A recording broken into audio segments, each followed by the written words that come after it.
के लिए कोई भी काम कठिन नहीं है। और जैसे कि क्या है कि आज जो बबीता ने अपने घर में सत्संग रखा, सीपीसी कॉलोनी, इनके पति रेलवे में है, सरकारी क्वार्टर है और ये क्वार्टर का आंगन है जो कि गवर्नमेंट का दिया हुआ था। परमेश्वर को धन्यवाद है, परमेश्वर मान है, परमेश्वर के लिए कोई भी काम कठिन नहीं है। तो हम यहाँ पर एक चीज बताना चाहेंगे कि जैसे कि एक कहानी बताना चाहेंगे कि एक राजा रहता है। तो वो राजा रहता है तो बहुत घमंडी रहता है, और जो राजा घमंडी रहता है वो किसी को कभी दान नहीं करता, कभी वो दान नहीं करता। लेकिन उनके पास एक दिन एक फकीर आते हैं, ठीक है, फकीर आते हैं तो कहते हैं कि हे राजा, मुझे दान तुझसे चाहिए। उन्होंने कहा हम किसी को दान नहीं देते। बोले मुझे तुझसे दान चाहिए। तो उन्होंने कहा, तो घोड़े पर जो बैठे थे तो वो घोड़े ने दरवाजे के बाहर ही वो खड़े थे, अपने घोड़े पर खड़े थे क्योंकि कहीं से आ रहे थे। तो वो घोड़े ने पॉटी कर दी, घोड़े ने पॉटी कर दी। तो वो राजा ने बोला फकीर से कि बाबा ये तुम घोड़े का लीद ले लो। तो उन्होंने बोला कि ठीक है, तो ये लीद अपने हाथ से मुझे उठा के दे। तो उन्होंने वो लीद जो है बड़ा हंसते हुए वो लीद, घोड़े का लीद फकीर को हाथ से उठा के दे दिया। जब दे दिया तो फकीर ने बोला कि खूब बढ़े और कह के चले।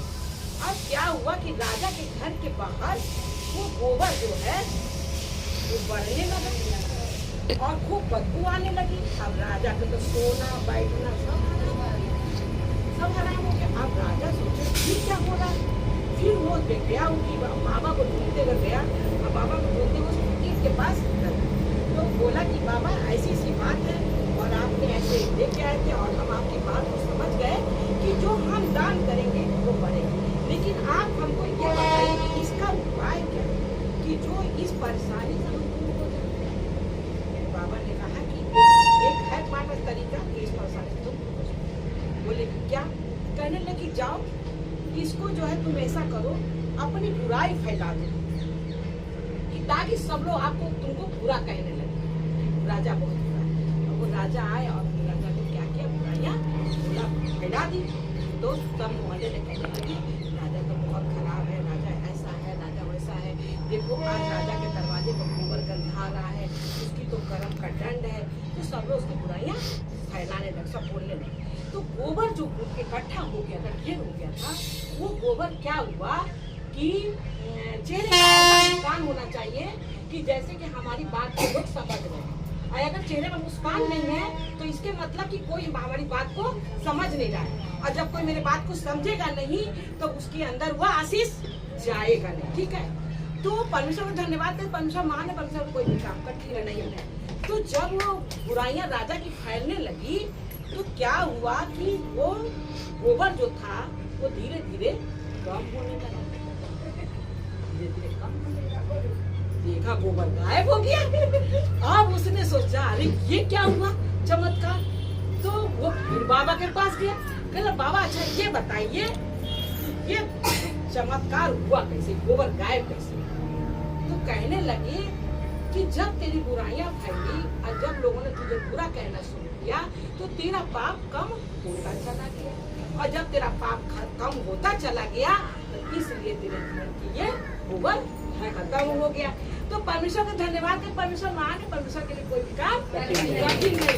तो इस कहानी के मतलब तभी कहते हैं कि अगर कोई गलत है तो उसको गलत रहने दो, उसकी चर्चा मत करो, क्योंकि अगर कोई गलत है उसकी कहोगे कि वो तो फलनिया गंदी है, फलनिया यहाँ जाके फिरने, तो उसका पाप काट के तुम क्या करोगे, अपने सर पे। तो जब हम लोग किसी का बुराई भलाई किसी के घर में जाके करते या किसी से बात करते तो पाप क्या होता है, वो पाप अपने वो जिससे कह रहे उसके ऊपर आ जाता है, उसके ऊपर आ जाता है, और उस पाप को परेशान होता है। और क्या होता है जब अगर कोई शिकायत करने जाता है तो सामने वाले को कुछ ना कुछ तो कही देगा। तो इस वजह से क्या होता है कि फिर हम लोग के दिमाग में क्या हो जाता है, जीवन में क्या हो जाता है, गोबर बन जाता है, और वो जीवन क्या हो जाता है, गंधाने लगता है। और फिर आदमी क्या कहता है, अरे हमने तो किसी को बुरा किया ही नहीं, तो बिना बुरा किया ही गंधा रहा है? तो परमेश्वर से इससे हमको ये सीखने को मिलता है कि कि अगर हम किसी को दान जो देंगे, देने के मतलब कि अगर हम उसको अच्छी शिक्षा देंगे तो हमारे पास अच्छा ज्ञान प्राप्त होगा, अगर हम किसी की बुराई करेंगे तो हमारे पास बुराइयां प्राप्त होगी। तो इसलिए हमको क्या करना है कि जो हम करेंगे वो हमें परमेश्वर पिता वापस करेगा। तो हमको इससे क्या रहना चाहिए, सतर्क रहना चाहिए ना। तो परमेश्वर को धन्यवाद करते, परमेश्वर के लिए कोई भी काम। अच्छा, आप लोग इस कहानी से सीखे क्या सब लोग? क्या सीखे सब लोग कहानी?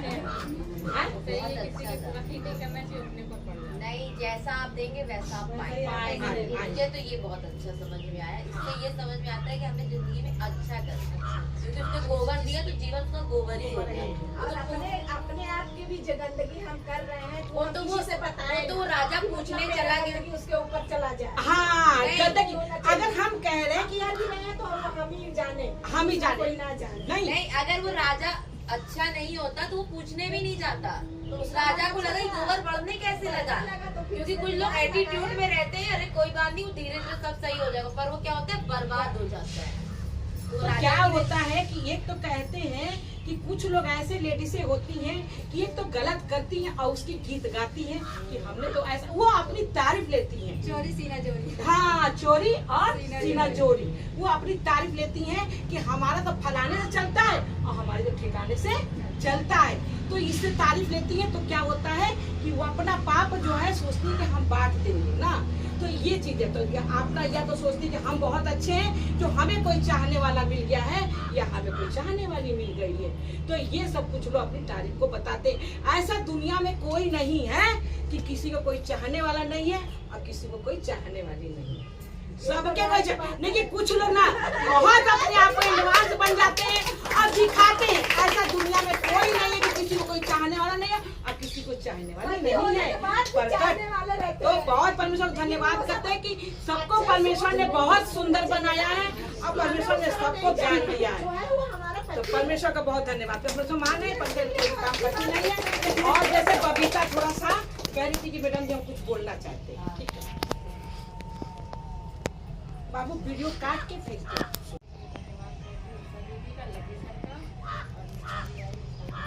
बच्चे भी आए, पिता उसको कष्ट लेके जाए पिता।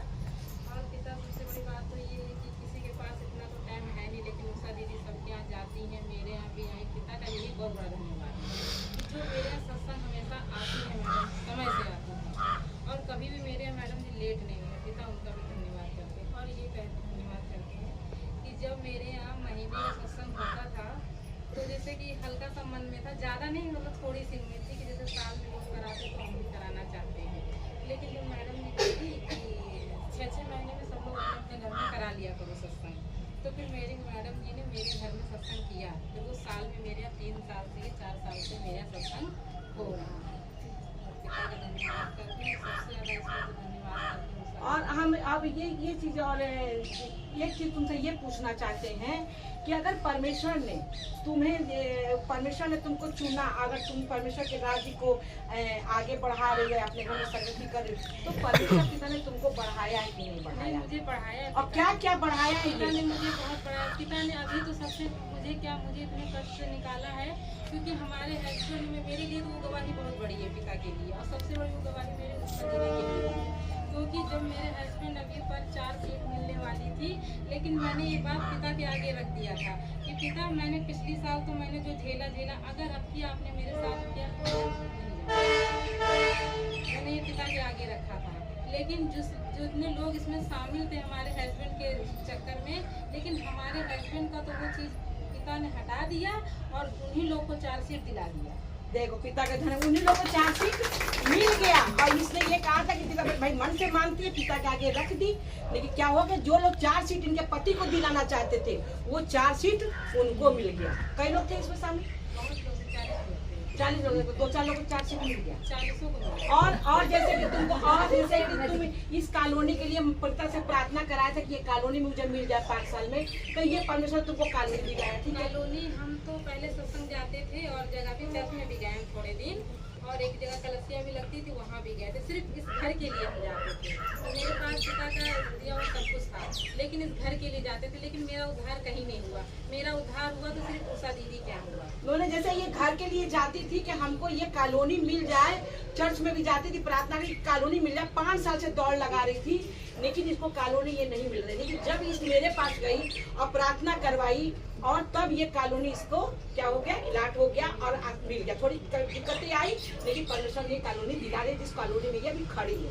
तो परमेश्वर को धन्यवाद करते हैं, परमेश्वर मान परमेश्वर को निकाल। और इस कॉलोनी के लिए मैडम जी ने मेरी जो प्रार्थना करी थी, नहीं करी थी मैडम जी ने, कही थी हम नहीं करेंगे, लेकिन वो सब मेरे लिए हो गई थी प्रार्थना, हो गई थी।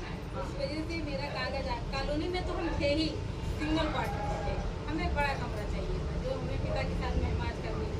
और सबसे बड़ी बात मैडम जी ने किया कि मेरी कॉलोनी के लिए प्रार्थना और कॉलोनी के साथ साथ मुझे मकान भी इनको मिल गया। आज परमेश्वर ने किसको पढ़ाया, तो इन्होंने वहाँ पर क्या बोलते हैं गोकुल बाबा में इन्होंने मकान जमीन लेके और मकान भी बनवा दिया और बढ़िया बन गया। इनका यही मन था कि वहीं पर कराएंगे, लेकिन इनका फिर मन में आया कि यही होता है तो यहीं पे हम कराएंगे, तो क्या और जब वहाँ जाएंगे तो वहाँ के लिए देखा जाए। तो परमेश्वर को धन्यवाद, परमेश्वर महान। तो क्या किया, बबीता को परमेश्वर ने बढ़ाया, तो बहुत बढ़िया पिता है, बहुत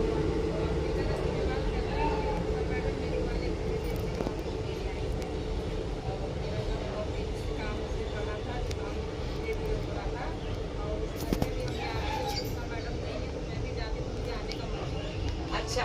मैंने उस घर में जो है काम जो दिए थे हो रहा था, तो चले गए थे ना, बीच में हम भी गए थे काम से, तो गए थे तो बता रही है कि मैंने जो है हमारा काम तेजी से हो रहा है और पूरा भी हो गया है ना, पूरा हो गया। तो परमेश्वर बहुत हाँ, तो पिता को बहुत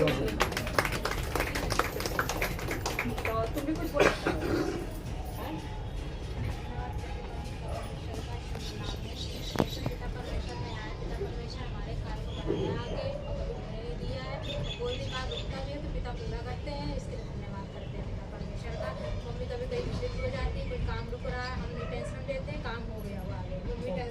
थोड़ी बहुत तो प्रार्थना करो, ये है वो हो गया, ये हो गया, जल्दी करो, प्रार्थना नहीं सुन रही। हमने कहा मम्मी पूरा हो गया काम, हम उनमें आशीष रखते हैं, विश्वास रखते हैं कि पिता काम पूरा कर चुके हैं और जो सुधारेंगे वो भी बनाएंगे, सब पिता को बहुत विश्वास होना चाहिए ना। तो बहुत बहुत धन्यवाद करते हैं।